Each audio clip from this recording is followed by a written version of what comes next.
Hello, everyone. My name is Robert Winfree, and what you're about to listen to is an old episode of a podcast I used to host called Everyone Loves a Bad Guy. This particular episode was the second in my look into the world of comics, and was the first that was focused on one particular character. This one is myself and Mark Radulich talking about the arch villain for Batman, the Joker, because Mark really wanted to be on that show. This also sparked, I may have brought this up in the next show, but this sparked a funny little behind the scenes thing where Mark and Pat Mullen had a bit of a friendly little rivalry over who's the actual best villain in comics history. Mark was Team Joker. Pat chose Doctor Doom. And we decided to settle it as I was going through the comic world anyway on Everyone Loves a Bad Guy. I gave them each a show, and we had fruitful discussions about both of them, and the final arbiter of who was correct was the view count. Or the listen count, rather. A very egalitarian process by determining which of them was right. And I won't spoil that here, because this happened several years ago, but it was not terribly close. It was not terribly close. So I will actually. No, Doctor Doom drove a lot more traffic than the Joker did. So Pat was right. Anyway, this is myself and Mark Radulich talking about the Joker. This originally aired February 28th, 2014, so there will be no discussion of Joaquin Phoenix's version of the character from the movie Joker. If you're interested in our thoughts on that, please look up the Damn You Hollywood, wherein we review the movie. So, with that out of the way, God, that movie's 5 years old now. Not 5, sorry. 4-ish? Yeah, I'm old. Feeling the years. Feeling the years, people. Anyway, with that out of the way, thank you very much for listening. Anything you can do to interact with the product is deeply appreciated, and I hope you enjoy the show.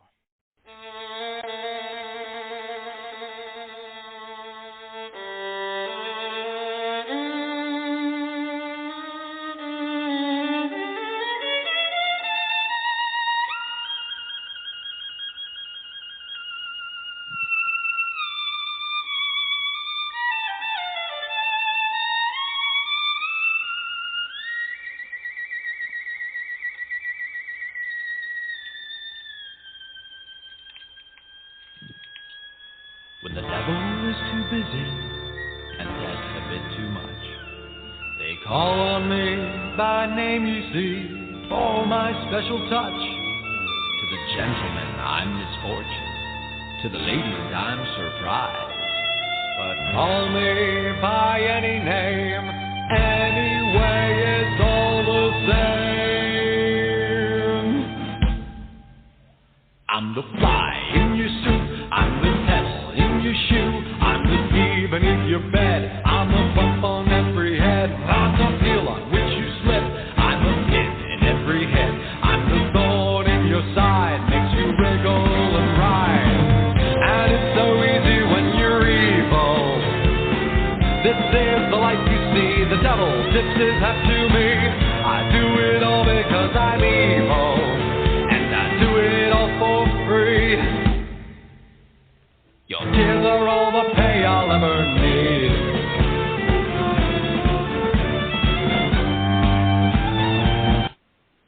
Hey everybody, I'd like to thank you for joining us here on Everyone Loves a Bad Guy, be it live, maybe you downloaded it, maybe you're on Blog Talk, maybe you're on iTunes, I don't know. Whatever your bag happens to be, I'd like to thank you for joining us here for yet another edition of Everyone Loves a Bad Guy. I am your host, the authority on evil, Robert Winfree, and we got a pretty good show lined up for you here tonight. Now, I know there's people out there listening. I have numbers. I can prove it. If you feel compelled to call in tonight, I'm going to put some parameters on here because this is a topic that people can talk about for hours. I'm fairly certain there are books written about it. Because tonight we're tackling the Joker. That's right. Arguably the greatest comic book villain of all time, and Pat Mullen's head just exploded somewhere. I said arguably. But if you feel compelled to call in, and the number to do so is 323-657-0901, I'm going to ask that you limit yourself to 5. 5 moments. I don't care where you take them from, be it comics, video games, television, film, any portrayal, it's up to you, but you get 5. And that's kind of where I want to keep that so that we don't wind up taking hours and hours discussing, either variances or minutia or having just differences of opinion. But I'm not alone here tonight, so I'm going to bring out my very special guest host, the man who threatened me with violence, the mortified, mandated reporter, Mr. Mark Radulich, is back in the house. Bad How you doing, guys, Mark? huh? Evildoers, monsters, killers, psychopaths. Wait till they get a load of me. And you're supposed to do the oop, oop, oop thing after that. Thank you for no-selling the bit, Undertaker. How you doing? I'm pretty good, and I'm the king of no-sells. I am the John Cena of the podcasting world. Making everyone's wish come true, eh? If this were 10 years ago, I would have just said hey. Well, thank you for having me back on. I appreciate you indulging me whenever I threaten you with violence and say, no. I don't care who you have planned to talk about. You push them aside and let me on here because I got some things to say. I appreciate the fact that you put up with that, so thank you very much. Well, this is your network. I mean, you're kind of my boss in that respect. You're the second person to say that to me this week. Easily said the same thing. I have an account that I don't want to go to waste. If that makes me the boss, sure. All right. Let's get into this. Well, yes, let's, because, the Joker. He's one of the most iconic comic book villains of all time, and since we're going through a series of examining comic book bad guys, because everyone I know seems to have kind of an affinity for that, and rather than, put up a topic that I can't get people to call in and talk to me about, all right, here we go. Comic book villains. Everybody's got an opinion. Everybody's got a list, et cetera, et cetera. Now, this is one of the ones that kind of when I got this thing going, you said, I want to be on for the Hulk. I want to be on for Darth Vader. And you very specifically mentioned the Joker. So kind of what's up with that? Where does your affinity for the, how many different nicknames does that guy have? The Knave of Hatred, the Harlequin of Hatred, the Ace of Knaves, the Clown Prince of Crime. Where does your affinity for this particular individual come from? Well, let's turn back a page and let's just go along with this. I am in the world of Coke and Pepsi, in the world of WCW and WWE, in the world of Marvel versus DC, I am stalwartly a Marvel fan. But the one DC character that I have always enjoyed and been a fan of, and when my wife goes and picks up different comic book things for Jonas, because that's the theme we're going with, the only DC character she's allowed to bring into the house is Batman. I have no affinity for Superman, don't care about the Flash. Green Arrow is just a Hawkeye in a preferred color. I don't care. And what's this Wonder Woman chick all about? I don't get it. But seriously, folks. She clearly can't have her own movie. No, clearly not. The world is not ready for a Wonder Woman movie. Black Widow, sure, but Wonder Woman, we're just not there yet. Talking raccoons. We get talking raccoons. Can't get Wonder Woman. We have a tree that says "I am Groot" over and over and over again. By the way, you want to know how someone both in turn loves you and know how to really piss them off? Do the "I am Groot" bit. It doesn't have to necessarily be "I am Groot." You can do. I was doing body count. My wife called me up the other day and she said, "What do you want for dinner?" And I just kept saying body count, but I kept changing the way I was doing it. Like body count. Body count. When she said this is ridiculous, I'm not buying anything for you, I went, body count. Anyway. It's just a Pokemon thing, right? So, pardon? It's how Pokemon talk in the animated world of that franchise. They communicate by saying their own over and over. There's an age difference thing there. I missed the Pokemon thing. Anyway, so I'm a huge fan of Batman. And you can't be a huge fan of Batman without being a huge fan of his villains. And, of course, his arch nemesis, the yin to his yang, the light to his darkness, essentially, is the Joker. And contrary to the news report that was written about me on NBC regarding Valentine's Day at McDonald's, my primary job is not necessarily internet blogger. As people may know if they follow the Radulich and Broadcasting Network and have been listening to me since 2006, there's a reason why I'm a mandated reporter. It's because I am a professional therapist. So I tend to be attracted to things that are psychological in nature. It's probably why I've always enjoyed the darker elements of Batman, because he's such a damaged character. But then there's the Joker. And I'll tell you, one of my favorite portrayals of the Joker was actually Heath Ledger in The Dark Knight, and that's because they so accurately captured that spirit of anarchy that lives within the Joker.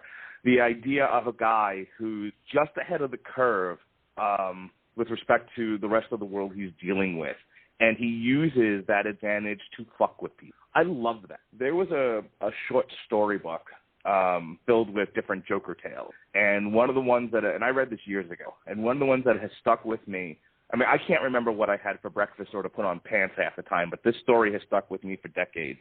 And it's a one-on-one conversation between the Joker and it takes place in Arkham Asylum, between the Joker and the resident psychiatrist or psychologist. And the psychologist, and it's not Harley Quinn, it's a guy. It's told from the point of view of the psychologist, and he starts to build rapport with the Joker, and they start having these really amazing sessions where the Joker is seemingly sharing with him, at which point the Joker uses that relationship to turn the tables on him. He trades identities. It's like a face-off kind of a thing where he takes on like his face and trades his face off, and he uses that to escape. And his parting words to the psychologist were, "I'll make sure to give your wife your best." Like, whoa, that sort of thing. So I really like, dealing with psychopaths in real life is no fun unless you enjoy having poop thrown at you, like a monkey. But dealing with them in fiction can lead to all kinds of fun and interesting stories. So that's probably my best way of describing why I like this. Yeah, like you kind of mentioned, he's just the complete opposite of Batman, and he's such a. I did some research, surprise, surprise, leading into this, and for as many disputed origins about the character, like within the Batman universe that we get, there's actually still a small amount of dispute about who actually created him and the process that went into, between Bob. Look up the names because I don't want to. But between Bob Kane and Jerry Robinson and Bill Finger, there's still a bit of, who did what, who supplied which bit of inspiration. So even in the real world, there's still a bit of dispute about and some uncertainty as to his background. And we never even get a legitimate origin story for him in The Dark Knight. He just kind of appears because Batman's there, and now we have Batman's counterpoint. And I wish more movies would take that approach. Stop giving me origin stories. I don't care. just get on with the plot. Well, you mentioned that one of your favorites is Heath Ledger, so that got him the posthumously, sadly, the Oscar for Best Supporting Actor that year. Now, if you want to look at two kind of but you want to look at how things can pan out differently depending on the quality of both the actors and the directors involved. One of the greatest Joker stories of all time is Alan Moore's kind of one-shot The Killing Joke. Oh, yeah. And that particular bit of graphic novella was given to the two prominent portrayers of the Joker. Both Jack Nicholson and Heath Ledger were given that particular script in that text in helping them prepare for their roles. Now, with Jack Nicholson and Tim Burton, we got 1989's Batman. With Heath Ledger and Christopher Nolan, we got The Dark Knight. I really shouldn't have to explain which one's better, by and large. Cesar Romero's 1966 campy Batman portrayal. Duh. Yeah, nobody beats the man with the mustache, who would not shave it off. He's got a mustache underneath his loincloth. Go on. Underneath his makeup. It's just amusing. But we had this discussion more than once when talking about Man of Steel. As far as it pertains to Christopher Nolan, the man portrays, generally speaking, gritty realism, and that style was translated to Man of Steel when everyone kind of wanted, or seemed to want. And I hope this doesn't put you off flying. Statistically speaking, it's still the safest way to travel.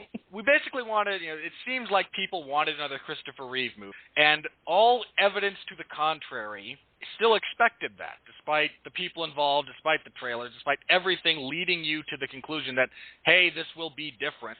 Everyone seemed to stick their head in the sand, not pay attention, and then complain when they got something other than what they blindly expected. But that's a long way around to say the Joker as a character had never been portrayed, I'll say in any medium, quite the same way that he was in The Dark Knight. Nolan's vision of the character was vastly, in many respects, different from everything that he had been portrayed to since. And the Joker has been everything. He started off as just kind of as a homicidal maniac. In the 60s, he became kind of a malicious prankster. Then you have Jack Nicholson as the sadistic clown / crime boss, and all of this, to one degree or another, has been reflected in the comics. But all this kind of leads to, what do you do with the Joker for gritty realism? well, you can't drop him in a vat of chemicals. He's not going to have the gun with the bang flag. So Nolan's response, well, okay, how can we make him smile all the time without making him look like an idiot? Well, hey, Glasgow smiles, which, for those of you who don't know, is the slits on the mouth that make it look like you're grinning all the time with the scarification and whatnot. And he's not after money. He's just a pure terrorist and agent of chaos who wishes to warp the world to suit his demented vision. Well, I posted this before the show. It was the Best of Joker, and it was a compilation of the video game, the cartoon, the 60s series, etc. And it ends with almost ends with the interrogation scene in The Dark Knight between Heath Ledger and Batman. And one of the things he said is, he says to Batman, "You've changed things." And this is repeated at another point in the movie. Something along the lines of, and actually I think this is in the graphic novel, The Long Halloween, that the old Gotham and its criminals are dead. Because of Batman, Gotham deserves a new breed of criminal. And again, to go back to The Dark Knight, the movie, he says to Batman, "You've changed things. There's no going back now." And that's the thing I like about the Joker, about that representation of the Joker, is the acknowledgement that if you're going to, it was one thing when you had mob bosses paying off cops and it was just a simple matter of cops and robbers. Then this guy decided to break all the rules and live in the shadows and start taking the criminals out. And the Joker said, scales are off balance. Well, I'm going to balance the scales by bringing in a cadre of insane people to tear the city apart, and to offset the good that Batman, or bad, depending on your point of view, that Batman has done to Gotham City. That's brilliant, and it's such a great part of The Dark Knight, because that's essentially all he's doing. He's saying, well, we can't have you going around cleaning up the city now, can we? And let's introduce all these other elements. I mean, it was Pandora's box. And if you think about how that affects Batman, Batman's supposed to be a guardian angel sent to Gotham to wrest it from the muck and mire. That was the ongoing theme for all three of the movies. It started with the League of Shadows and Liam Neeson, and goes into the Dark Knight, and then concludes with the Dark Knight Rising. This idea of Gotham was a city that should have been destroyed, and Batman saved it. And all of these entities are acting to bring back, what was destined. It's kind of like Terminator, where Judgment Day is a fixed point in the universe, and nothing can change. And so even when you do things to try to alter it, life gets in the way and brings it back. And I find that fascinating. Well, we mentioned, we just got done not too long ago on The Long Road to Ruin, talking about Back to the Future and time travel to varying degrees. And one of my favorite kind of wrinkles in the time travel genre, this directly relates to what you're getting to, is the notion that no matter what you do, you can't change it. And this is not a unique thought. This has been represented in varying forms. Isn't that somewhat nihilism? Sort of. The world is crap and there's nothing you do about it. Oh, no, I don't mean like that. I mean, let me kind of give you an example of trying to change. This particular example, I believe, comes from a episode of The Outer Limits. In the future, someone decides, time travel has been discovered, but for whatever reason, you have like one trip, you can change one thing in history. Woman gets sent back. Your job is to prevent Adolf Hitler. So we're going to send you back to Austria in, the early, just after World War I, and you're going to kill Hitler as a baby. And that's what you're going to do. You're going to prevent the Holocaust. We're going to we're going to see what happens. But if we can prevent one thing in human history, this is what we're going to prevent. And you then get some of the moral dilemma of, well, should I kill a child? Maybe I can just influence things instead of having, and none of it's working. And one of the things about this is baby Hitler, infant, is given a symbolic key that he wears around his neck all the time. And that's one of the ways you identify him. Well, the lady, this poor woman finally decides, okay, I'm going to kill him. I'm going to kill myself at the same time. She abducts baby Hitler, jumps into Major River in Vienna. There's a couple of systems. Killing herself and the baby. The other nanny sees this happen and goes, oh, crap. This is not good for me. She abducts a baby from an orphanage and gives it the key, rendering the entire thing moot because Adolf Hitler, as we know him, is still raised and still goes through everything and still does everything that history says he does. This is not to say that the world is crap and you can't change anything. It's just that to one degree or another, you cannot alter fate. And the latest version of H.G. Wells' The Time Machine, I believe it starred Guy Pearce. He wants to change the past and can't, so he goes into the future to try and figure out why he can't change the past. And Jeremy Irons, in a cameo as leader of the Morlocks, gives him an answer, and I'm way off track here, I understand that. I'm not even adding – I could, and I'm not adding a single word to this discussion until we get back to the Joker. Yeah, just to kind of get back to getting back to the Joker, you with Heath Ledger and his portrayal, again, like you mentioned, balancing the scales, you have the product of escalation, which is mentioned at the end of Batman Begins by Gary Oldman. And then you get to the Joker, and you wind up with just the unstoppable force and the immovable object, because in that world and in a lot of and in basic continuity, Joker does not wish to kill Batman. He wishes to make Batman like him, and Batman won't kill the Joker because he doesn't kill people. So you wind up with... Which is the same thing as the Killing Joke. Okay, the whole thing with the Killing Joke was, if I can inflict... any man can turn into a monster if he just has one bad day. This is a revolving thing. The world is made of lies and falsehoods and masks, and if I cause enough dominoes to fall over, well, when all of these things erode, is there or is there not a monster beneath? And that's kind of the Joker's thing. So you have the Killing Joke where he's torturing Gordon. He paralyzes her daughter and sexually assaults her. This is Batgirl, who will become Oracle. He ties up Gordon, strips him naked, and shows him pictures of his assaulted daughter. Put them in this fun house of doom and all these things because he wants to see that if I drive Gordon crazy enough, will he kill me? That's the thing. The Joker is like the ultimate martyr. It's like he's willing to put himself in harm's way to bring another man down to see if that person is really all they're cracked up to be. Commissioner Gordon is supposed to be a paragon of virtue. He's supposed to be one of our protectors, right?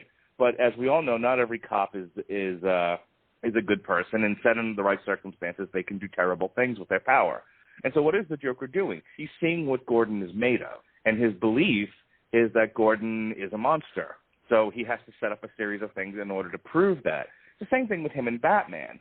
You see it in The Killing Joke, you see it in Death in the Family, you see it in The Dark Knight, the movie. It's, if I do enough stuff to you, will you kill me? Will you break your own code? Will you be the monster I think you are? And that's Batman's eternal struggle with the Joker. It's that I am not you. I am above you. I will never kill you. This is probably, and we're jumping around a lot, but it all kind of... We don't have to be chronological here. Yeah. It's one of those things that makes the Injustice, the storyline behind in the Injustice comic book and the video game so compelling. And it's actually they've done it also, and it was a different way. It had nothing to do with the Joker. But in the Justice League cartoon, it was a very similar thing of why do we continue to let these criminals live?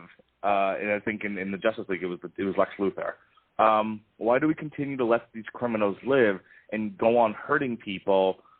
In some cases, killing another hero. Why don't we just kill them? And in the Justice League, you get a thing where Superman just says, "I fucking had it," and I think he either kills or lobotomizes Lex Luthor. I just watched this. I should have remembered that. My memory of that particular sequence, it's a couple of parts. You are introduced to the Justice Lords, which is the alternate version of kind of reality that they live in, and he has killed. They break into Lex Luthor president in time, and rather than arrest him or anything, Superman just vaporizes him with laser eyes. Okay, good. Moving on. And in Injustice, the Joker is pretty much... As a brief aside, later they start lobotomizing people, and Joker winds up as kind of the guy in charge of Arkham, even though he's been lobotomized. He's the administrator. Yeah, the trustee. The crux of Injustice is essentially Joker has given up on Batman.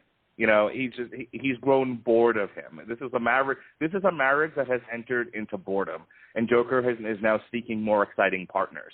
And so he starts fucking with Superman, and he finds him so easy to manipulate. It's almost no challenge.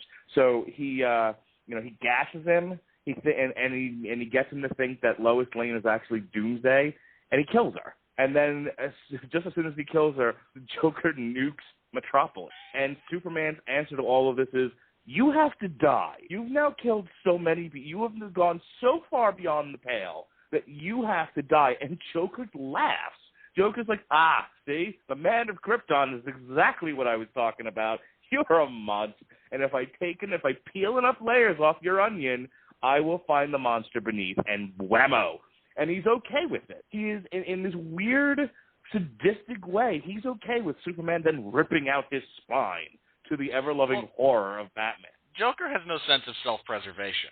Right. He's, and you like you mentioned, you mentioned him being the martyr, which is very accurate, especially depending on which, throughout various canon, but in one of these that I don't think you're familiar with, but to anyone who is, The Dark Knight Returns, which is a graphic novel? Yeah, it's a graphic novel written by I'm familiar with those. Frank Miller. So they're awesome. Well, they're the whole reason there's the whole reason Batman had a second life in the culture. Well, what does Joker do there? He gets Batman to break his neck, but he's paralyzed, and Batman then stops and says, "No, I'm not like you." And Joker's response is, "Yeah, okay, so you're incorruptible. I'm still going to ruin your life," and then twists his neck the last millimeter and kills himself, and now everyone thinks Batman has killed the Joker finally, and he's now the victim of a manhunt. Well, I was going to say, if you look at probably one of there's two scenes that are probably the best in The Dark Knight. One of them is the interrogation scene. So my favorite line is, "Don't talk like them. You're not like them, even if you want to be." So look, he's chiding him like a father. I love that like line. But the other thing is, during the chase scene where he's finally, he's used wire to knock the truck over, and the Joker kind of gets out. He's just like, "Whoa, wasn't expecting that." And then, and then he sees, yonder, Batman on his motorcycle, and he just stands in the middle of the road. He goes, come on, I want you to do it. He was like, if Batman runs him down, he wins. That's brilliant. That is the brilliant mind of a madman, and it's so compelling to watch on screen, because as an audience member, you're like, kill that guy, fuck him, get him, and he doesn't. And you're like, okay, so you're the hero. You're exactly what a hero is supposed to be. Better than the rest of us. The guys that go into the burning building when anyone is running out. But there's still that piece of you that's like, run him down. We'll forgive you. And he won't do it. And there's the Joker egging him on. I'm right here. Do it.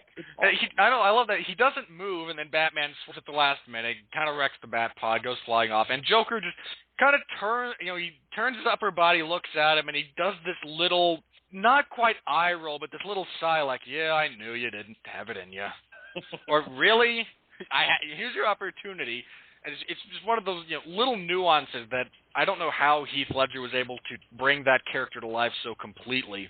But all the little things even add up when you're talking about about his portrayal of the Joker. Well, to go back to the interrogation scene for a second, he's like, I wanted to see what you'd do, and you didn't disappoint. You let 5 people die. So you won't kill me. The implied thing is you won't kill me when you had a chance, but you're going to let me kill all these other people because you won't pull the trigger. It's such a mind fuck, It's such a weird thing. And because movies are so bad today and they're written at such a low level, so when something like that comes along, and somebody else might walk into the room and go like, really? It's not Shakespeare. Relax. This isn't War and Peace. Okay, but still, The Dark Knight still head and shoulders above most of the crap that's in the movies today. So yeah, I'm a little excited that something was intelligently written, even if it wasn't. And there's intelligent. Is it Shakespeare? Maybe, maybe not. But that doesn't mean it's not well done and worthy of praise. People can't seem to understand that. Hey, there's a middle ground. You can praise something without necessarily raising it to the loftiest of comparisons. But so, I'm curious now. Over on the Long Road to Ruin, you guys had Sam Riccati on you and Sean Comer, and you talked about the pre-Nolan Batman, the 4 of them, the Burton and the Schumacher pieces, and you guys mentioned that the first Batman, this is 1989 Batman, done by Tim Burton, Jack Nicholson, Michael Keaton, Kim Basinger, whole crew, that you felt that whole film was kind of carried by Jack Nicholson and his portrayal of the Joker. Yes. So I want to get kind of your thoughts on Nicholson's version. Now, one of the great things about the Joker and all of his various portrayals is he is what, to people who have an understanding of the character, he is a perfect mirror for Batman. In that no matter how dark Batman gets, the Joker can be there and still be dark and still be a foil. But the reverse is true as well. When you have Batman who goes to clubs and goes drinking and dancing, you still have the Joker and he can still make sense. And the one I'm referencing there obviously is Cesar Romero from the campy 60s television show. But the point, that Joker is as malleable as any villain there could possibly be. Certain villains, they have to be portrayed in a certain light, and certain tones or contexts don't work for them. That's not true of Joker. He is a chameleon. He'll fit in anywhere. So, I know that obviously you have with Tim Burton's Batman a very different Joker from Heath Ledger's, in the sense that this is a crime boss and a sadistic, the old sadistic clown joke, or stylings come in here. But he's also, that also fits, for my money at least, quite well with the tone that Burton had for his version of Batman. Well, let's start with this.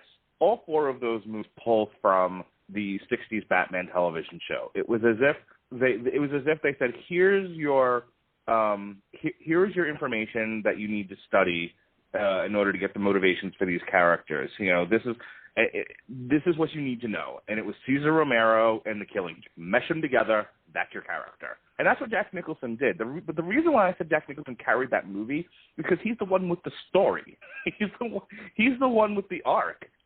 First, he starts off as a minor crime boss who's about to be fucked over by the major crime boss, and he's basically nearly murdered. He's betrayed, and when he transforms into the Joker, he seeks revenge, and he gets it. And then it becomes a matter. And then it's interesting because part of what they did with him was they made him an artist.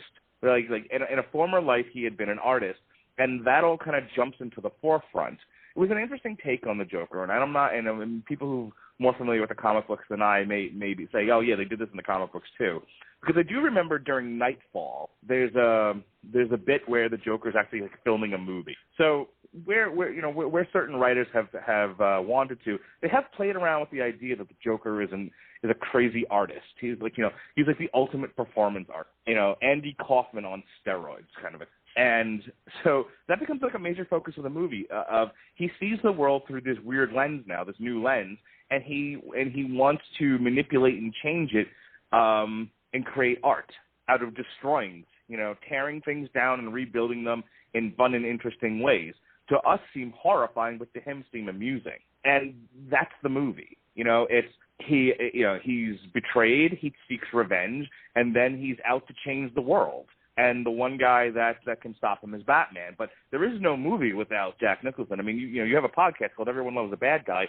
Why the focus on the bad guys? Because they give the hero something to do. Well, if this movie was just about Batman, woof, terrible. He's got beaten on. Huh? I see Batman return. Well, that's a whole other subject. And you know what? Go listen to the Long Road to Ruin to hear us talk about that train wreck. But Tim Burton. Yeah, Tim Burton. In any case, so Jack Nicholson sort of playing Cesar Romero as the sadistic Joker is fine. It was a fun portrayal. He had a lot of great lines in that movie. One of my favorites. It's no one else's favorite. I think it's just for whatever reason, and I still do it to people. If I ever met you in person, Robert, I would grab you by the shoulders and I'd say, "You," as I'm, tightly grabbing your shoulders. "You are my number one." My number one guy. I love that. Bob Gunn. He's already shot somebody. Yes. Bob Gunn. Bang. But that's the thing. It was like, boys. The difference between the Jack Nicholson Joker and the Heath Ledger Joker is Jack Nicholson isn't really obsessed with Batman. Batman's a nuisance in that movie. Like he's got a vision for what Gotham could be under his mad tutelage, and Batman's just this fly in the ointment that he has to deal with, and which is markedly different from the stuff we talked about in the first half hour of this podcast. It was a different take on the Joker. It's good. It was a fun thing. It was there are two kinds of Joker. Like I said, there's the agent. There's what is it in Dungeons and Dragons where you're chaotic evil. Okay, I was gonna say you're chaotic neutral. You're not bad or good. Evil. You're just okay, sure. He's chaotic evil. Where you're just an agent of anarchy for the sake of anarchy, and then you're the sadistic crime boss with a gimmick. So Joker's been both throughout history, and the sadistic crime boss with a gimmick was the Joker from the Tim Burton Batman. Which was, you mentioned that you're kind of familiar with Cesar Romero's version of the Joker from the television series. Some days you just can't get rid of a bomb. I have a few memories of watching that series. I have a can of shark repellent sitting on my desk. When I get done here, I'm going to put my bathing suit over my Batman costume, and I'm going to do the Batusi while I go surfing. Listen, didn't they actually have a surfing competition between the Joker and Batman? They did. Robert Winfree, they did. Batman and fucking the Joker put on Bermuda shorts over their costumes. They didn't even take the costumes off. Oh, God. They put them over, and they had a surfing competition. Oh, they loved the monkey's uncle on that show. They did. Annette Funicello, where have you gone, my love? Oh, God. That show is so bad in so many ways. Just, when you're done with this podcast, if you've never seen the old Batman the movie that took place, I think, after the show's run on television, you simply must go see this movie. You must see this movie. I believe it streams on Netflix. Yeah, then you'll get the whole shark repellent thing. Sorry, shark repellent. Yes, because you must repel bat sharks. No, everything had to have the bat bat prefix. Yes, so if it was, it did. All right, go back. I'm done. Whew, Lisa, go ahead. All right, now you mentioned that Batman is one of those. As a franchise, it has this odd tendency to. It's a roller coaster. It's a stock market. It's a stock quote. It goes up and down as far as value and visibility. And Batman was kind of big when he came out. Hit some, and then comics in general kind of waned. You got the television show, which was popular but pretty awful, and then that waned. Then you get into the 80s, and you have Frank Miller kind of come along, and before he lost his freaking mind, gave us some of the best, kind of graphic novels and their representations of the character that we've seen, which got kind of a resurgence in popularity. Sales went up, and then we got movies that went up in the quality up and down, and then Batman and Robin, which is, but then the franchise kind of died for a while, and then Christopher Nolan got a hold of it and has resurrected it, and now we're on the downtrend again, folks. Ben Affleck is going to be Batman. Just saying, we're on a downward trend again. My point there. But for as much as there's up and down within kind of the Batman, I had a point. Damn it. Well, you were asking me about. Let me see if I can help you out here. You were starting to, before I went on my whole thing about the Bermuda shorts and all that and the surfing competition, you were asking me about Cesar Romero. Okay, let's go back to that then, and I will relocate my other train of thought at some point in the future. Okay, let me tell you about Cesar Romero for a second. As people may or may not know, there was a period of time where comic books started out as fairly serious business, as all things are in the culture 100 years ago. And then, kind of like with music, with Tipper Gore, someone decides somewhere in politics that a particular piece of media is harmful to children. It's always got to be harmful to children. If it's harmful to adults, nobody cares.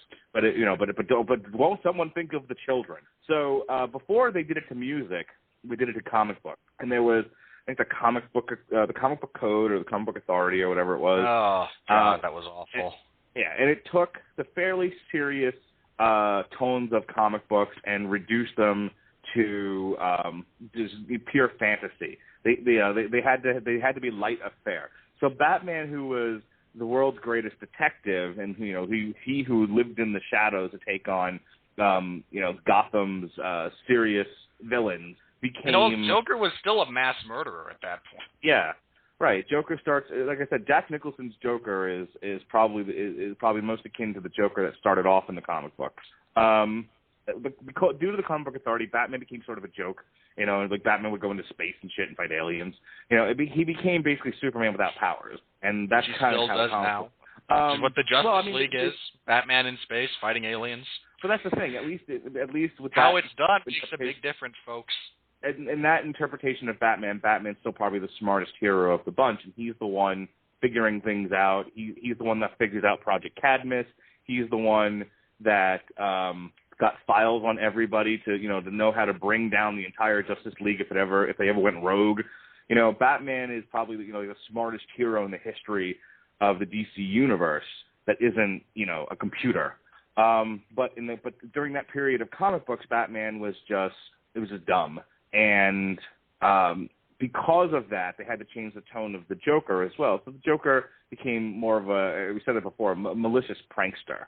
So when they decided to do this television show that was very tongue-in-cheek and very campy, so instead of Catwoman, who is basically just a cat burglar, a minor thief, so someone who's got some gymnast moves about her, but is basically breaking into places and stealing shit. She has to actually meow like a cat now. See, and then Tim Burton takes that and turns and has her bitten by cats, and now she's a zombie Catwoman. In any case, going back to the Joker, the reason why Cesar Romero plays the character that way is because it was a reflection of the way the Joker had to be during the Comic Code Authority period, which was, he really couldn't be like a murderer because that's harmful for children, see?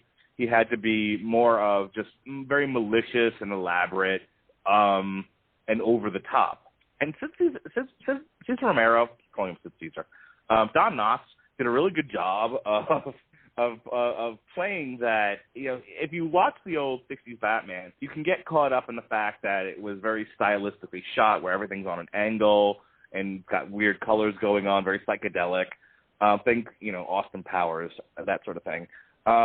But what you shouldn't lose sight of is the fact that Cesar Romero actually still played a very cold and calculating Joker. He would just pepper it with the maniacal laugh and the jumping around, and then as with anything in American culture, something becomes really popular, people key into it, and then it becomes the more dinosaurs effect. We don't want to write you in good. We just want you to do that thing that everyone likes that you do. So just do more of it. I didn't do it. No, what was that? I didn't do it. You didn't do it? Oh, yes, I didn't. Right, I didn't do it. The Simpsons, yeah. Correct. So instead of giving Cesar Romero more stuff to do and more intricate plots to carry out, they just gave him more shit to laugh about. So over the course of the Batman series, he was doing more jumping around and laughing than anything else. But he didn't start out that way. He started out as a pretty dangerous guy on a show that was not particularly serious. So I like Cesar Romero's portrayal of the Joker. For what he had to work with. I mean, it wasn't like I said. This wasn't The Wire. he wasn't now I'm thinking about The Wire done in the style of '60s Batman shit. Actually, I'm thinking of the '60s Batman character showing up in Baltimore. What are you doing, chum?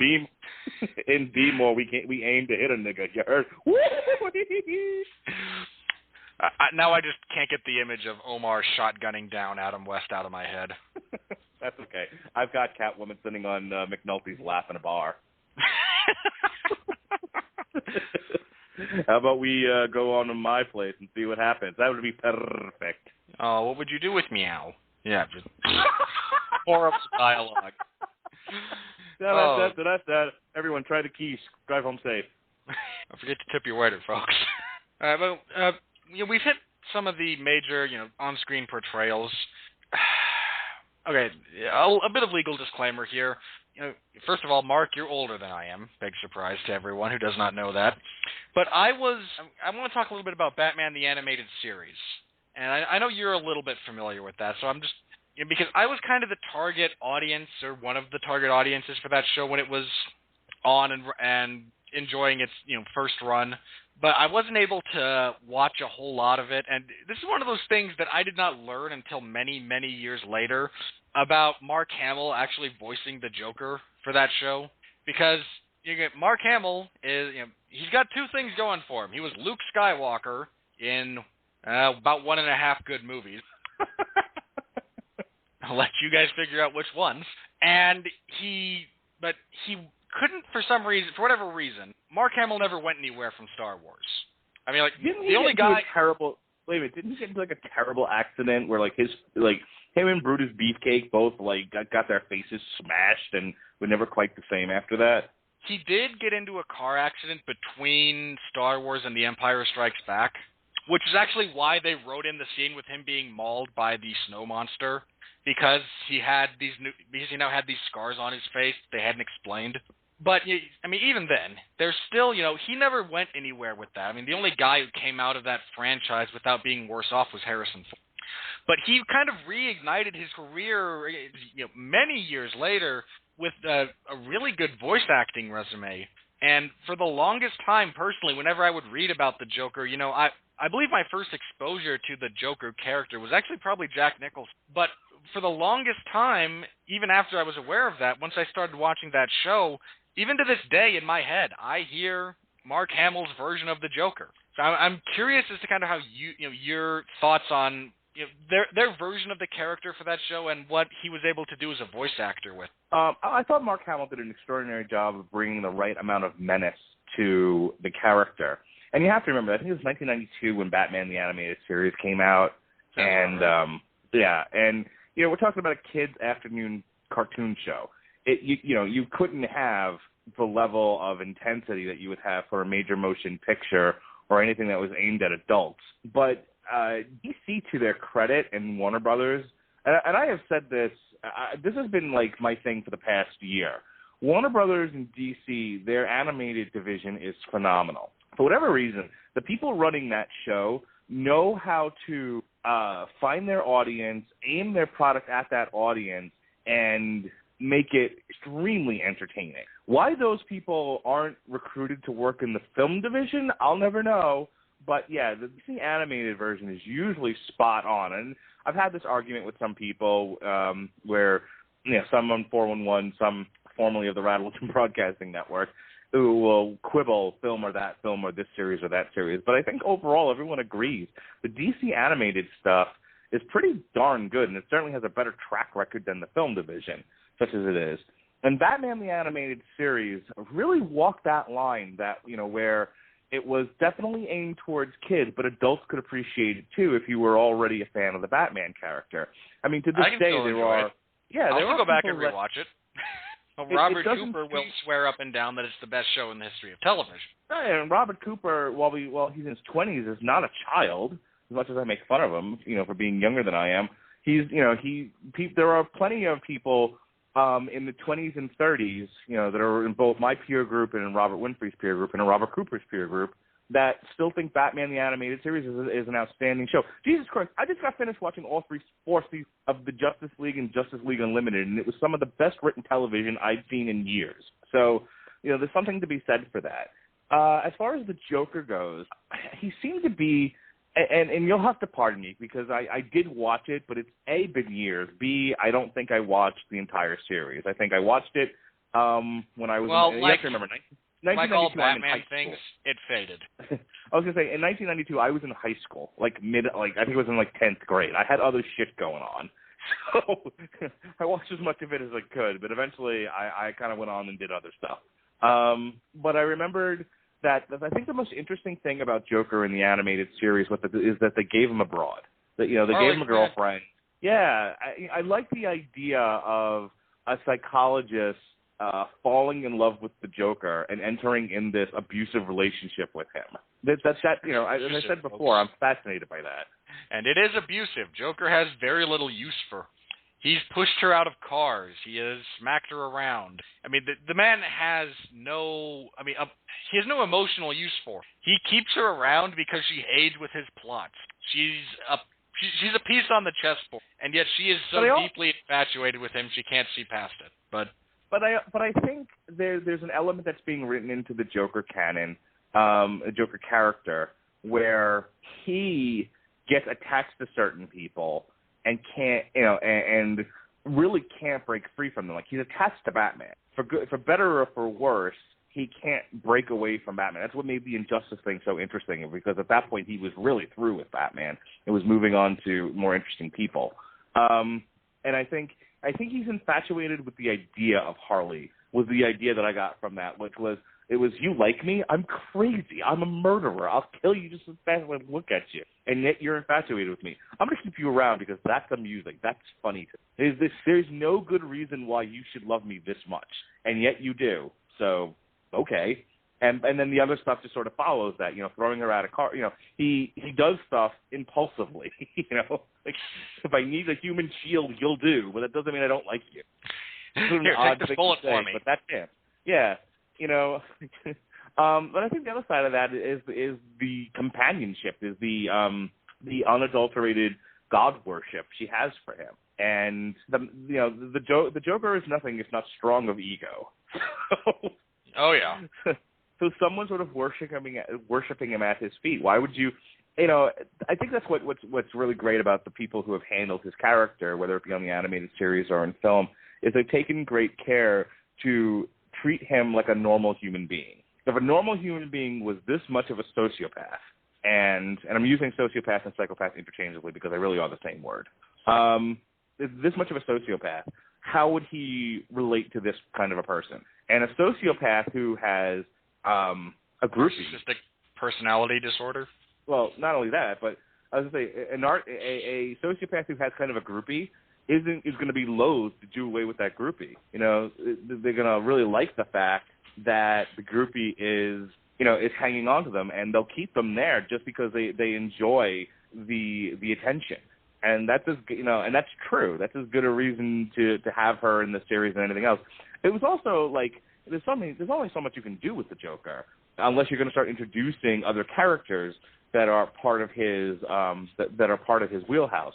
So she brought another dimension to the Joker that allowed the series to do a lot of really fun and different things without focusing exclusively on the Joker. So I like the Harley character. In the Injustice series, the Joker is dead, and she's got to now find a reason to go on without him. And she finds that reason in the revolution against Superman. And she actually, she develops sort of a thing for Green Arrow before he dies, murdered by Superman. And she not as attracted to Batman as such, but she's definitely following his leadership. Like, Batman has always had some degree of, what's the word I'm looking for here? Authority, command presence, pity. Leadership skills. No, I was going to say pity. He said some degree of pity for Harley.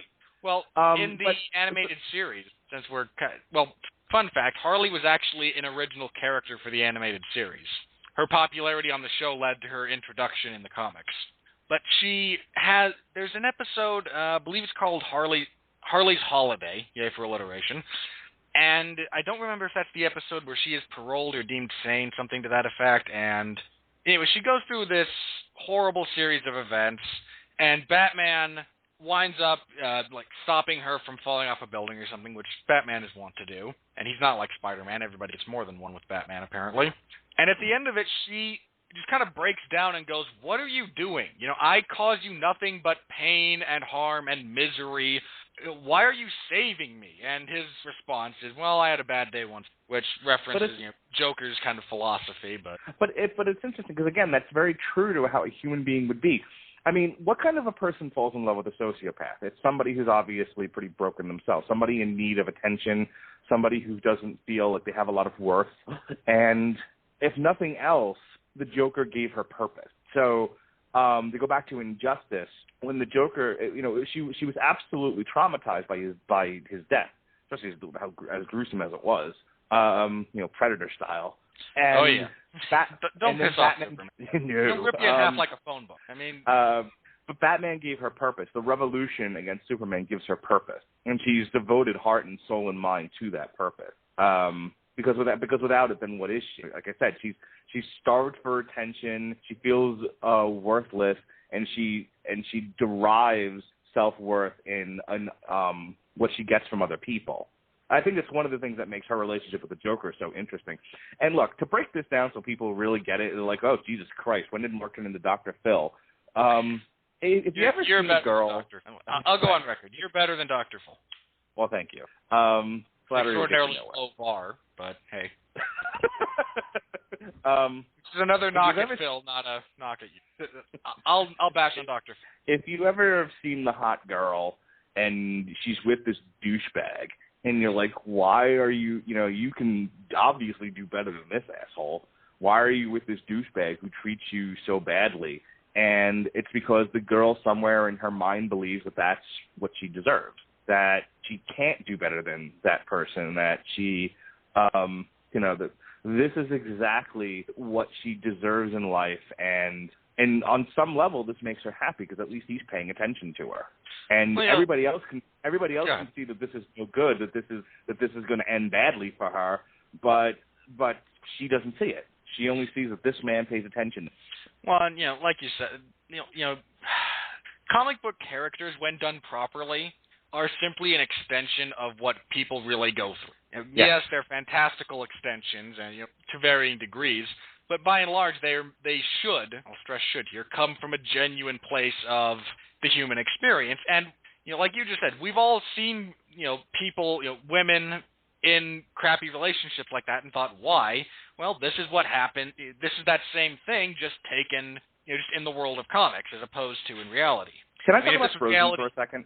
I was going to say, if this was reality, Joker would be wearing a wife beater. He'd be drunk 9 times out of 10, and she'd have a laundry list of broken ribs, spiral fractures of the arm and shoulder, and more black eyes than you could say. They say that movies should make you feel something, and part of the reason why Frozen's so popular right now is because in a very short space of time in that movie, you got to know Elsa and Anna very quickly, and you feel for their predicament. I just rewatched it again. That's why it's all fresh in my memory. But it doesn't have to necessarily be film where that makes you feel something. Comic books can make you feel something too. Books can make you feel stuff. And as long as entertainment medium is designed to elicit an emotional reaction. If you can't do that, you're not doing your job properly. No, it goes to pro wrestlers too. If you can't engage the crowd, you're failing at your job. Right, and so if you say when done properly, the thing about Batman and the Joker is that they have more often than not been able to get people to respond to them emotionally. Whether people are sitting like we're doing and deconstructing it and seeing as to why, or whether it's just a natural response. The Joker gets people to respond to him. The people who have handled that character get audiences respond to him. And that's why he's such an important character. I don't know if there's another character in comic books that gets that same kind of reaction. Sure, there's cool characters. There's characters that have done interesting things in stories. There's characters that I think people like their look, or they like their origin, they like the kind of stuff that they do. But I don't know how many characters will truly elicit an emotional response from audiences for decades. And I'm looking squarely at you, Dr. Doom. I don't know. If Spider-Man's got a laundry list of enemies, but the only one that ever impressive cadre of villainy. His rogues gallery is pretty impressive, and it will be touched on here at some point in the future. But I mean, the only one that I think ever really got people to emotionally respond to that comic book, there were two: the Green Goblin and Venom. The Green Goblin, because he really brought Peter to the edge of insanity, and then he threw his girlfriend out of a window. And then, Venom's a whole other story. But I think that's part of the reason why the Joker is embedded in American culture, is it's because he's one of the few that truly produces an emotional response from audiences far and wide. And the only other one that might, and to a lesser degree, I believe, but you have Magneto as well, who is able to get an emotional response from audience, one way or the other. And that was discussed at length last week when Robert Cooper and I were talking about the bad guys of the X-Men franchise, which is another interesting kind of series to look at and deconstruct. But we haven't touched on really yet we've mentioned a few of his appearances in the comic books. So You've talked about The Killing Joke, which is generally regarded as the definitive Joker story that there is. And so I'm curious as to, apart from that one, what are some of your favorite Joker moments? Be they storylines that stick out in your head or things that he's done. I mean, I can't help but get a laugh out of every time I read that, oh, by the way, he tried to trademark fish. But anyway. Death in the Family, not the New 52 version. I don't know what that is. I have not read anything in the New 52. I wouldn't even know what the New 52 was, except that, Casual Heroes, I think, did a podcast on it. No, I mean the real Death in the Family, where the Joker kidnaps Jason Todd, who is the second Robin, and beats him to death with a crowbar. And it's weird because I can't think of another situation from back in the late 80s, early 90s, where there was that gruesome a depiction of death in a comic book. Now, maybe somebody, now we're going to get a flood of phone calls going, are you crazy? I got all kinds of things here. But, I don't know the timetable, but the only other one I would throw out there, and I don't know the chronology, but the only other one that would I would enter into that discussion for the time period, more or less, that we're talking about is from the Green Lantern series, and the girlfriend in the refrigerator is just how it's kind of popularly referred. Okay, and well, Sean I didn't know about knows that. what I was just saying, Sean Comer knows what I'm talking about. And the that Green Lantern show up and go, what's in the box? Kind of. I mean, it's a lot. I don't know all of the details. I haven't read that particular story in a while. I don't want to look it up because we're talking about Joker and not everything that led up to Green Lantern nuking Coast City. Okay. But it's just another one of those things that was, kind of around that same time period, opposing, kind of the comic authority and all that stuff. But anyway, just back to your point. I was just agreeing. There's maybe one other from around that time period that would stick out in my mind. And it wouldn't shock me if Death in the Family came first. In a mainstream comic book with mainstream characters, and I'm not talking Dark Horse here, in the DC and Marvel universe, I don't recall another gruesome death like the one they gave Jason Todd. People blowing up and planets blowing up, and it's kind of, innocuous. It's like, okay, well, that's horrible, but it's like in Star Wars, they blow up Alderaan, millions of people screaming out at once. We didn't see a single one of them, so I have no real attachment. No, this fucker beats this guy with a crowbar. Well, crowbar. It's not just one panel. It's not just one panel, Robert. It's one giant picture of the Joker bashing with a crowbar, and then several pictures of it going up and down and up and down and up and down, and then a flash to Robin, and as much as they could. It looked like his flesh was hanging off of his skull at that point. And then, just to make matters worse, he blows him up. And there's Batman holding the smoldering body of young Jason Todd because comic book fans are fucking awful and voted that he must die. Well, let me just say this, and this may be an odd thing, maybe a bit of a contextual thing as well. Yeah, I first saw that panel actually when you posted it leading up to this show. I had not bothered to look up what the pictures looked like. I had not seen the artwork. I knew what had happened. And there's one other depiction in comic books, and I don't know, and this is certainly not mainstream because it comes from the Walking Dead comics.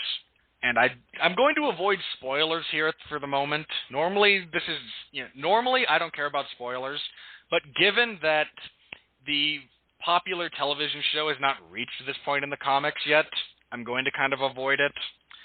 And then anyone out there reading the source material who has not read this far, I'm going to avoid spoilers.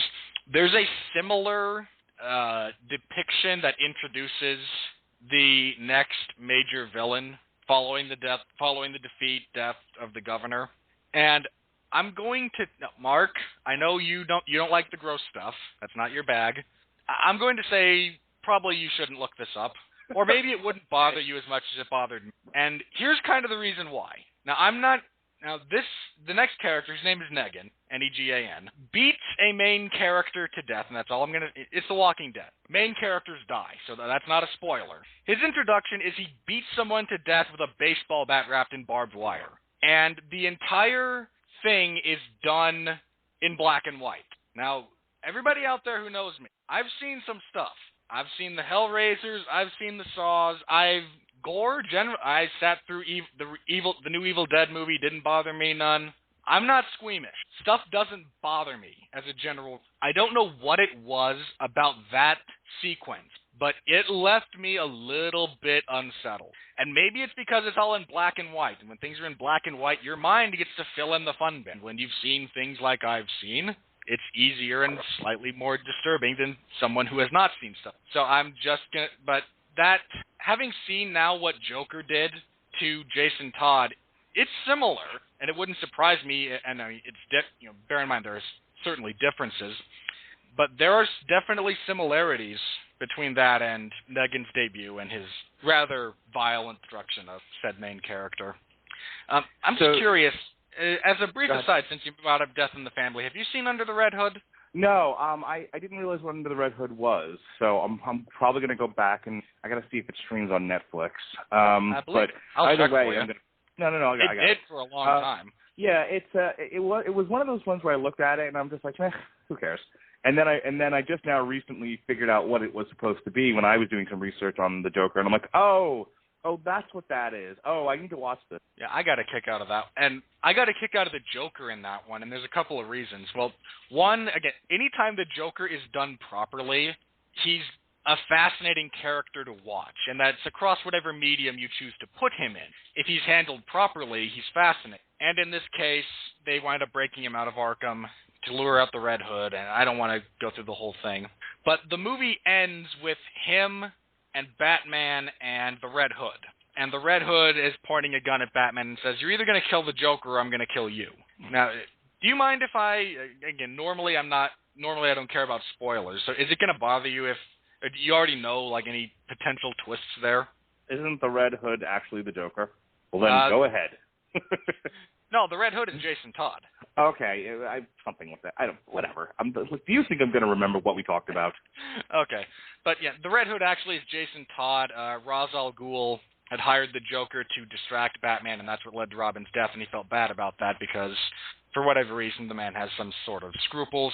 So he took dead body, Jason Todd, dumped him in a Lazarus pit, came back crazy, decided he was going to exact revenge and get Batman to kill the Joker. And the final sequence is they're in a room, he gives Batman a gun, the Joker's there, he's taken off the mask, and everyone now realizes it's Jason Todd. And he's telling Batman, you're going to kill the Joker, or I'm going to blow up this whole building. Has the whole thing wired to blow. And he asks him at one point, why didn't you kill him? And Todd at this point is very specific. I'm not talking about Ivy or Harvey or anyone else, just him. Why don't you kill him? He is that bad a person. This is and Batman's response is simply, you think I haven't thought about taking him somewhere and torturing him for, months on end before finally putting him out of his misery? Of course I've thought about it, but I know that if I cross that line, I can't come back. And Joker's response to all of this at the end is, wait a minute, you guys can't make up. I'm the only one who gets what I want out of this. And he then he takes the detonator from Jason Todd and blows up the building. We have a lot of sociopaths in the jail that I work in. And I often get asked by the deputies, why don't we do this and why don't we do that? And I said, what makes you think they'll notice? What makes you think somebody as screwed up as some of the guys that got in this jail or a character like the Joker will even feel the kind of remorse you're looking for in the punishment you're delving out? Whether you lock them up for years or you put a bullet in their head, it's all the same. And that measure of remorse or justice that you're seeking, they're not even capable of expressing. So that's funny to me that it would end that way. The Batman, I want to torture him. What torture the Joker? To what end? I guess it makes you feel better, sure, but what do you think the Joker's going to get out of that? Well, which is kind of Batman's, I suppose, as well. Yeah, I've thought about it. It might make me feel better for a little bit, but it doesn't solve anything. It doesn't make any. You'll never get Joker to turn that. You'll never get Joker to turn that psychological corner to where he'll have a moment of reflection and go, I feel bad about what I've done. That's sort of that is the joke of the American prison system. Is there's no redemption and there's no. I swear to God, I'm not going to go off on a tangent here, but it's not like you're getting a lot of people in the prison system sort of reflecting about what they've done and feeling bad about it. Most of them just, they put their head down, they go through their prison life, and then they get out again, and either they are motivated by their desire not to go back to prison, or they're so broken that they can't help but continue to do the things that are going to lead them right back to prison again. Drugs are a huge part of it. Getting off my soapbox now and getting back to the Joker. Again, the whole part of being a sociopath is you don't have that ability for self-reflection. So, and I think that, and again, it kind of goes back to the relationship that Batman has with the Joker, and at least on some level, the comic book writers have somewhat understand that there's no point in taking it to that level because Batman's not going to be able to take the Joker where he needs to go. But you asked me, what are some of the? I mean, does that make sense to you? Yes or no? Oh yeah, makes perfect sense. And didn't want to make sure I didn't leave you in the briar patch there. As far as stories that I've enjoyed of the Joker in the comic books, the graphic novels are probably the ones that I've enjoyed. Death in the Family I read it as a graphic novel. I didn't read the actual individual comics. I read the I picked up the graphic novel. Yeah, I feel that's what they should be.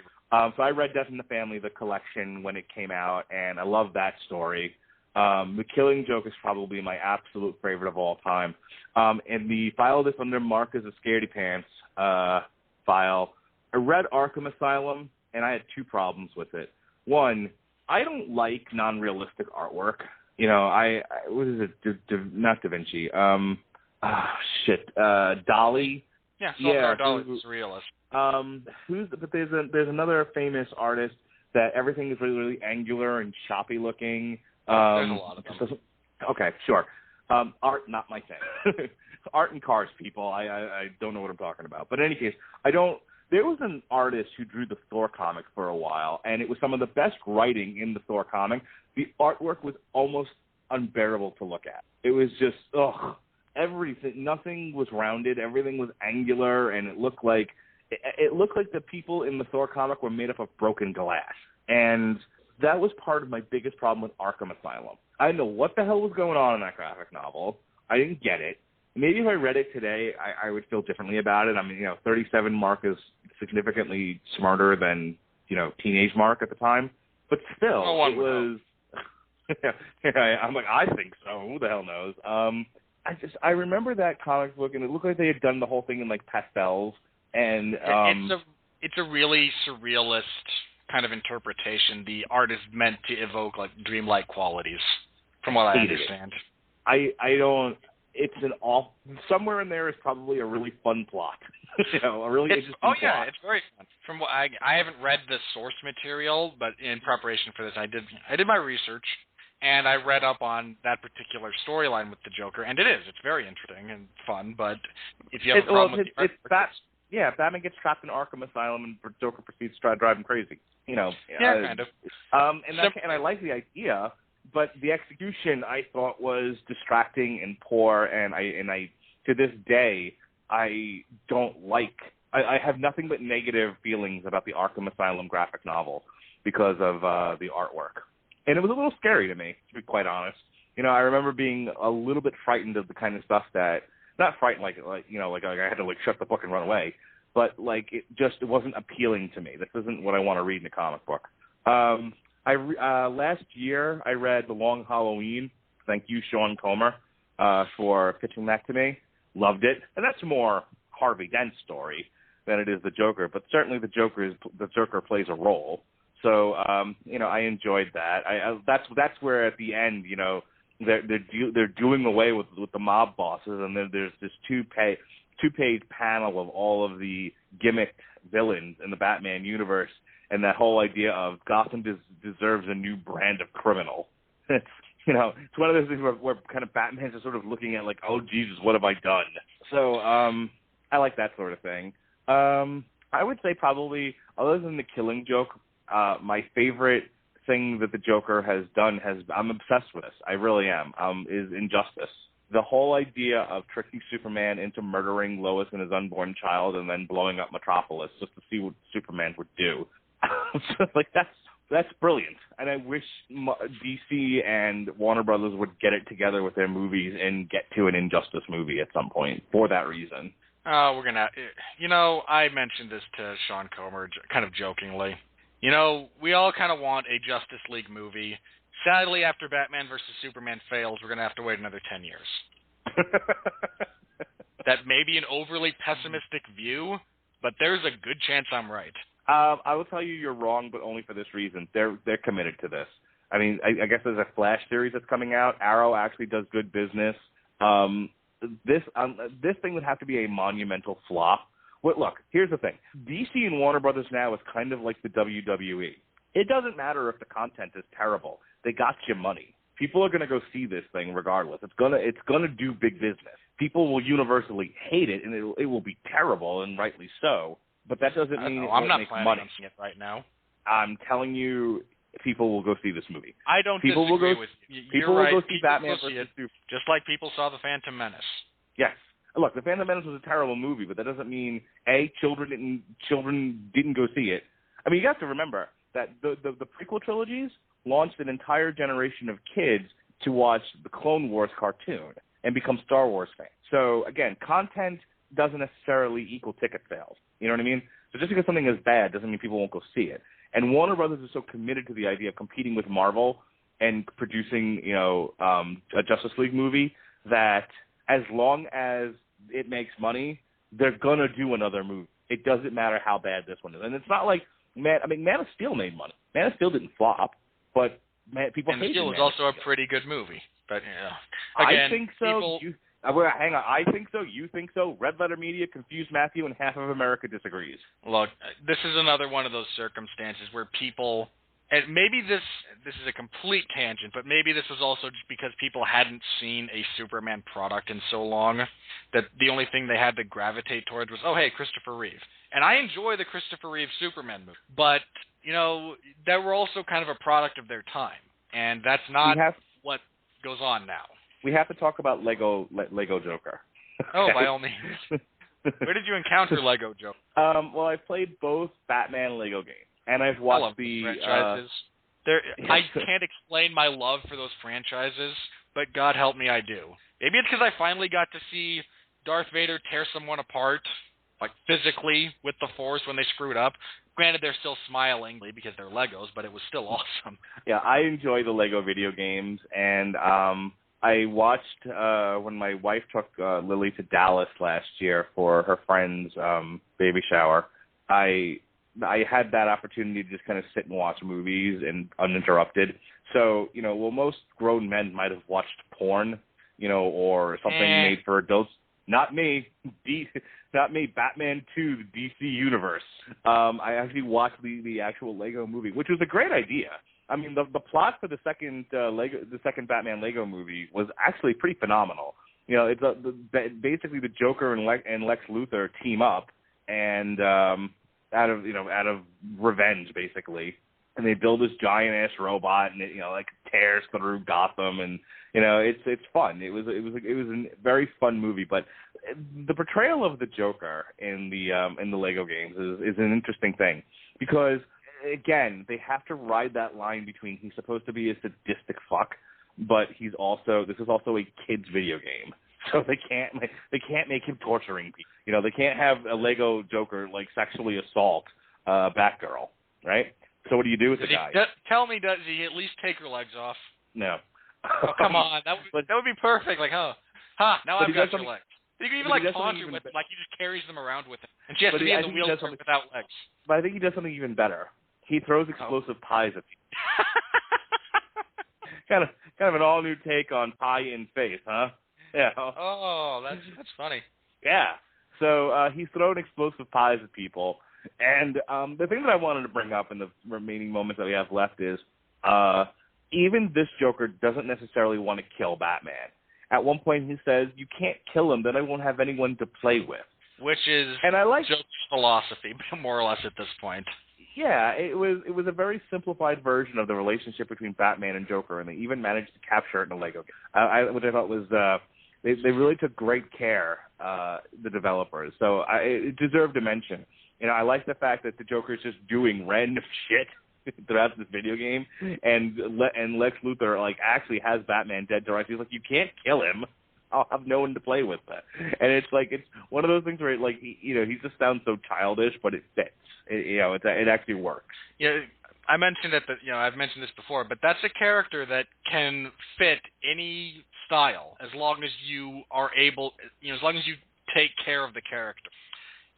Maybe, okay, so you have to write a Joker that can't torture or kill people. You get Cesar Romero's Joker. It's still the Joker, and it's still compelling. As long as you're true, that character is so perfectly malleable to whatever style or context you choose to put him in, that as long as you're not a dumbass about writing it, it can fit and it can still be compelling. Have you ever played? I've yet to play any of the Arkham trilogy. I have Yes, Arkham City, I think. I have Arkham City sitting on my shelf, but I haven't played it yet. I've been focusing on the Lego games. So I'm going to ask you, how do they handle the Joker in the Arkham trilogy?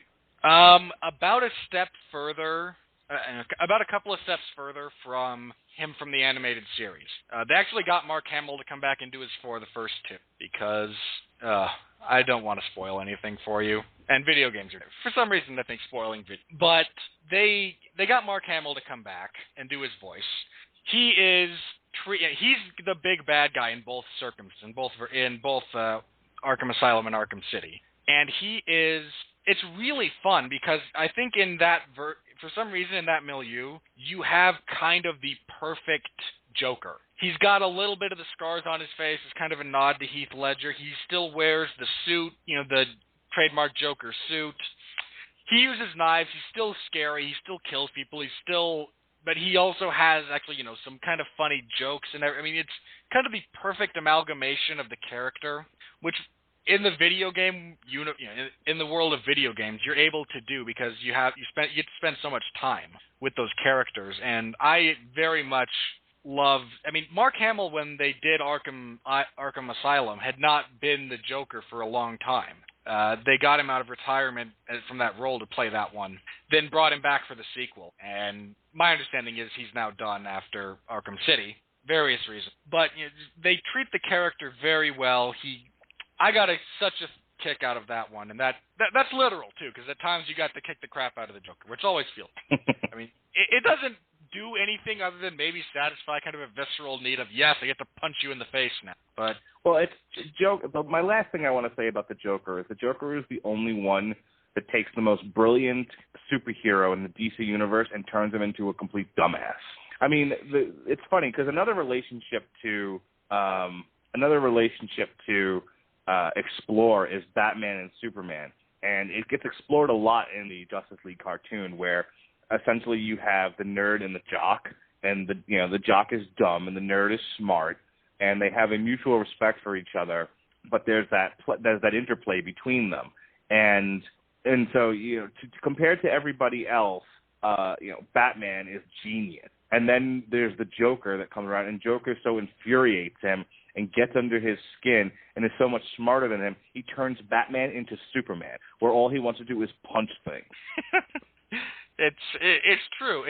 The relationship between Joker and Batman is one of the most interesting relationships between a hero and a villain easily of all time. Not just comics. I'll go out there and say of all time.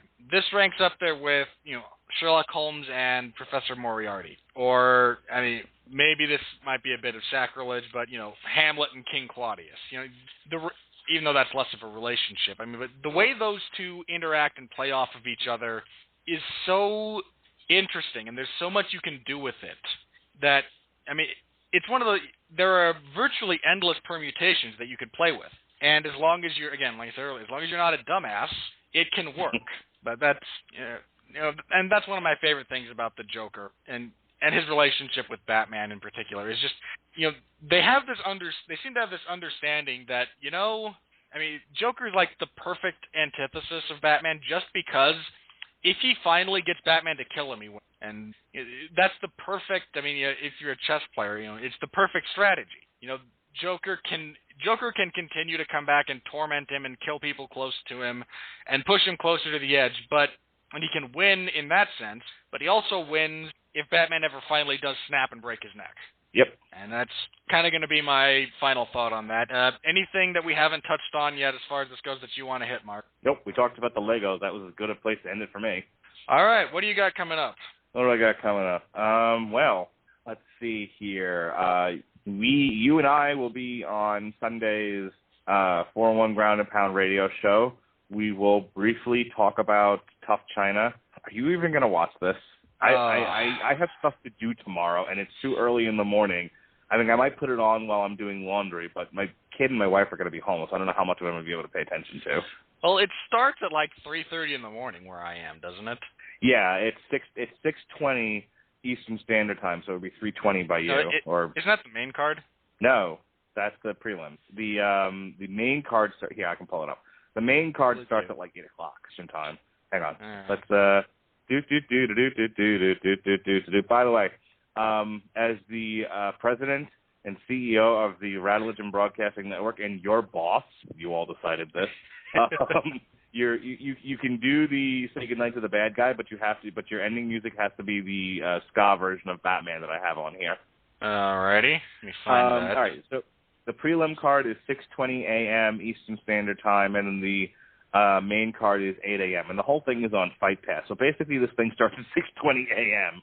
and there's 8 fights. I'm gonna try to watch it, but like I said, my wife and kid are gonna be home, and I got to do laundry and do other stuff. So I don't know. I don't know. I probably will, just because I'm a masochist. I don't know. It's more than likely I'm going to wind up doing it. I'll go to bed not too long after this wraps up, wake up in like 6 hours and start. Are you covering this? I have not officially signed up for it. Dude, don't do it. Someone, I think like Butters or one of the other British guys on the site said that they were going to do it. Oh, they said they were going to cover next week. No, they said they were going to cover it. If you go back through, this is great radio, by the way. If they said they were going to go, if you go back through the coverage thread on the super secret staff forums, one of them said they would cover China. No one signed up for it, and frankly, you and I are not editors on the site. This isn't our responsibility. All right. I'll take your word that someone else said they would do it. I know that they didn't get credentialed for the next fight night, but I believe Butters said he would take care of live coverage for Gustafson and Manoa. Yeah. If someone else said they'd do it, I am off the hook. Again, Larry, it still says open, and Larry hasn't contacted either one of us, so we don't work for 411. We volunteer. Don't commit to don't jump on things that you didn't commit to. It's not our responsibility. Damn it. I'm drawing a line. It starts with tough China. That's your line in the sand. It starts with tough China.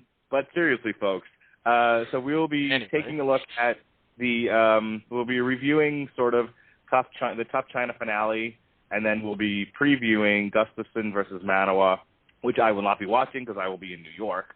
But we'll also have a special return to the 411 Ground and Pound radio show. I don't want to give it away. I just want to bring him on and let him do his thing. So, tune in for that. If you've ever listened to a show, you're definitely going to want to hear this Sunday nights because we have a special guest doing a special bit, and it's going to be fantastic. Tuesday is The Long Road to Ruin. Patrick Mullen will be on, and we will be doing the Missing in Action trilogy. That'll be fun. Wednesdays is usually the Casual Heroes recording, which you can then find on thecasualheroes.com. Thursdays, everyone should check out Jason Peasley and Robert Cooper's from the Cheap Seat Sports Show. Those guys are doing a great job with that. And then back here again for Robert Winfree's Everyone Loves a Bad Guy. He obviously does a great job with that, and I always enjoy coming on your show. Some stuff that's already in the pipeline. Last week, Robert Cooper and I looked at Grand Magus on Metal Hammer of Doom. And a week from this Tuesday, I had initially announced that we were doing a body count retrospective. I have decided to limit that to just doing a review of the very first body count album. Why? Because I want to talk about every single song, including the bits on that album. Oh my goodness. I am obsessed with this album. I must talk about it at length. So much like we did with Saint Anger, we're gonna do a throwback review of an old album, including the very controversial Cop Killer. It will get played. It will be discussed at length. So tune into that a week from this Tuesday on the Metal Hammer of Doom. Aside from that, go ahead and check out thecasualheroes.com, their movie cast. Also, this past Wednesday, Gavin and I did just the two of us, we did a live WrestleCast where we talked about the network, and so far it's going well. I mean, unfortunately, they had some problems with the Arrival show on Thursday night, but overall, I'm enjoying the network so far. I got to get back to watching Barely Legal when this is done, which some of that was good. Some of those, I'm in agreement with Gary Lawler. Extremely crappy wrestling. Shane Douglas, you should be ashamed of yourself. People lionize that product and look back on it with I don't even want to say rose-colored glasses. They look back on that shit with blinders. No, I remember this is awesome. You cannot prove me wrong. Well, yes, I can. I have visual evidence. Yeah. There's what inspired me to put on Twitter and Facebook, Jesus, this is some sloppy wrestling, was the Pitbull Shane Douglas, where it looked like both of them were high. I mean, they just, like, stood around and stared and, like, they were just, you know, they were supposed to do a spot with the guardrail, and Shane Douglas just casually knocks it over. Like, what are you doing? Wasn't that supposed to be like the blow off to the angle where Shane Douglas broke his neck? He broke the other guy's neck, but yes. Oh, he broke Gary Wolf's neck. That's right. Sorry. Yeah. In any case, so I think that's it. That's all I got in the pipeline. Go ahead.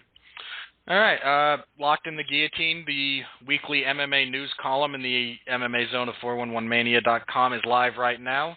I review UFC 170. I talk about the banning of therapeutic use exemptions for testosterone replacement therapy by the Nevada State Athletic Commission. Funny how fast Vitor Belfort had something else to do. And I'm not touching this. I'm not touching this conversation with a 10-foot camel prod. Let me just say this. Pat Mullen called this. All those months ago, when Dana White said Vitor Belfort will fight Chris Weidman in Las Vegas for the UFC middleweight title, Pat said never going to happen. Guess who was right?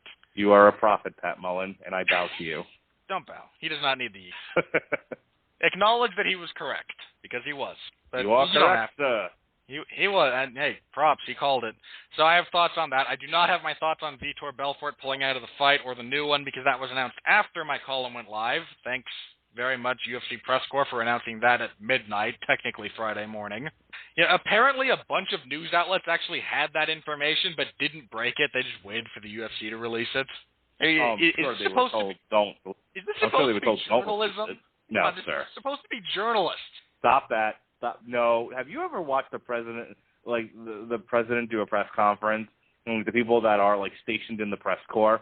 I mean, come on. Let's be serious here for just a moment.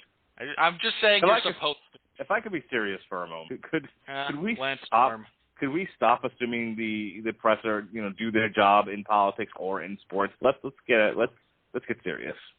Fair enough. So I could have written about it if some dumbass who actually had the news had broken it, you know, an hour earlier. Dead. I couldn't. No, I am the plus. I'd have something to talk about next week. In addition to two cards no one cares about, or we'll see. MMA, woo! It's a rough stretch. There's goodness coming up on the horizon. We're just in a rough stretch, and I'll admit it. So there's that. Next week, since I had Mark on, now, normally my initial conception of this grand exploration of the comic universe as far as villains go was, hey, I'll start with Marvel, I'll do DC, I'll do, maybe there'll be a show dedicated to Dark Horse or Image or Vertigo or all of the indie comics, and then I will conclude this with a grand debate between Mark Radulich and Pat Mullen about Joker versus Dr. Doom. Well, in my initial conception of this, I forgot to take into account your upcoming hiatus, which is why we rushed to the Joker. Because I could get 3 podcasts out of Batman's Rogues Gallery. You got all the minor ones, you got the major players, and then you got the Joker. And initially I was like, hey, I'll build to it. But, you're going to be on hiatus for a while, and this is one of those that you were adamant about being a part of. So now this is off the list. I just have to wait until you get back to do Mr. And then I'm out from under your thumb, sir. I no longer owe you a podcast. To do Venom? Probably. Oh, I demand to be on that one. Damn it. Yeah, when I do, I think I'm just gonna do all of them in one shot. No. No. Why not? No. You have to do 3 Spider-Man podcasts. You have to do one dedicated to just the Green Goblin. You have to do one dedicated to the rest of the Rogues Gallery, and one dedicated to the alien costume / Venom. Symbiote? Yes. This is like a lot of work, and I don't want to give Green Goblin his own podcast. Why? He killed Gwen Stacy. He threw her out of a window. He threw her off a bridge, and Peter killed her when he tried to grab her with his web and didn't account for inertia. You're supposed to be the science genius, dumbass. Hey, I'll catch her as she's falling. She's fallen over 300 feet. Abruptly stopping this, if it's with my web, won't kill her, right? No, sir. Abrupt stop is abrupt stop. I demand to be on any podcast involving the alien costume. You and Teasley. Jason Teasley insists he be on to talk about Carnage. No, I don't want to talk about Carnage. I barely even know that character. I know he was killed by the Sentry. Anyway. Blew him into outer space, tore him in half. All right, there will be at least 2 podcasts on Spider-Man. And actually, Benjamin J. Cologne wanted to be on one of those. So I'll get him on here, too. Yay. By the way, if you get me on to talk about Venom, I can rehash my arguments defending Spider-Man 3. As long as you're not defending Topher Grace, we're okay. No, there is no defense of Topher Grace. Alrighty. And look, I was kind of with you defending, like, okay, it's not the worst thing in the world. Yes, there are horrible aspects to it, but it's not the worst thing. No, I really felt like people were overreacting to Spider-Man 3. By and large, they did. They just got hung up on the stuff that they hated. And don't get me wrong, there's plenty to hate. That doesn't mean there's not good stuff in there as well. Oh, I forgot to mention the last episode of The Right Hook is in the can. It's dead. It's gone. It's gone away. John Brodigan, who is a social media consultant for political candidates, has to focus on his real job now. He's still associated with From the Right Radio. I think whenever they do their when they're invited to various political conventions, like Americans for Prosperity and such, but I think as far as doing a weekly podcast, he just doesn't have the time anymore. We were like 2 ships passing in the night most weeks, and we couldn't get it together. So he just decided to, put an end to it. It kind of ends like the way Seinfeld ended. Some of these long running television. Anywhere? Yeah, we just kind of did a show, and then at the end of it, John played the Patrick Mullen imitating GSP, imitating Shawn Michaels. So. I love that bit. Yeah, that's why it's still on the soundboard. People keep using it. In any case, we did a show, and we talked about the new casting of the Fantastic Four, which was terrible. We did some Danny Florida Bell Man. is not Ben Grimm. Piss off whoever made that decision. Don't get me started. I don't care that much about a black Johnny Storm. Race I wouldn't is care by and large a malleable thing. No. I wouldn't care if his sister were, I don't know, the chick who plays Precious. I don't care. Whatever. As long as he's black. As long as they're both black, I don't care. He could be the adopted brother, right? So this has been Everyone Loves a Bad Guy. I am. My point there is I have less of an issue with that than I do with, hey, look, scrawny techno geek is going to be Ben Grimm, and I have no faith. I have no faith in the guy they got to play Mr. Fantastic. Yeah. We talked about this at length on the podcast. We talked about the death of Harold Ramis. Spent a long time talking about that. Yeah. So go ahead, check out the last episode of The Right Hook. I can't get into details about it now, but after my hiatus is over, so late May, early June, the Radulich and Broadcasting Network and the Casual Heroes will be putting together something that's going to replace The Right Hook. And it's going to change the Radulich and Broadcasting Network forever. Pretty significantly. Forever. Pretty significantly. Well, significant in the history of our industry? Yes, Tony Schiavone. I've actually got an announcement set up for, I'll say it now. I have an announcement about my future participation in the 401 Ground and Pound radio show set for March 30th, which is the week before WrestleMania. So just kind of keep your ears on the ground for that.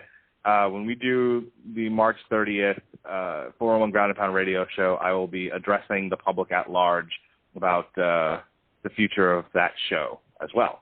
So just stay tuned. We got a lot of changes coming to the Radulich and Broadcasting Network. It's not going anywhere. It's just going to get bigger and better. But there are some changes in the works and a lot more collaboration with the Casual Heroes on the horizon. So that's it. That's all I got. All right. Everyone Loves a Bad Guy will be back next week. I went off on my little tangent there partially because if I can get Pat Mullen on, I'll just give him the forum to talk about Dr. Doom next week. And then we can move on from there. And other stuff will be had. The rest of Batman's Rogues Gallery is going to get talked about. The Spider-Man villains. All the great ones, they're going to get touched upon here in the upcoming weeks as far as this show goes. So I will have an announcement about which villain or villains gets discussed next week, and we'll talk about that. I'll have an announcement between now and then. But other than that, you and I tend to have overlapping plugs, So apart from my column, all the great shows in the Radulich and Broadcasting Network, we've got something for everybody. You can find something on our network that you enjoy. We're on Blog Talk, we're on iTunes, we're on Stitcher. Rate us 5 stars if you think we deserve it, and we'd like to think that we do. So give us a rating, give us your thoughts. If you want to get a hold of me, if you have an idea for a segment here on this show, you can follow me on Twitter at Winfree. That's WINFREEMMA.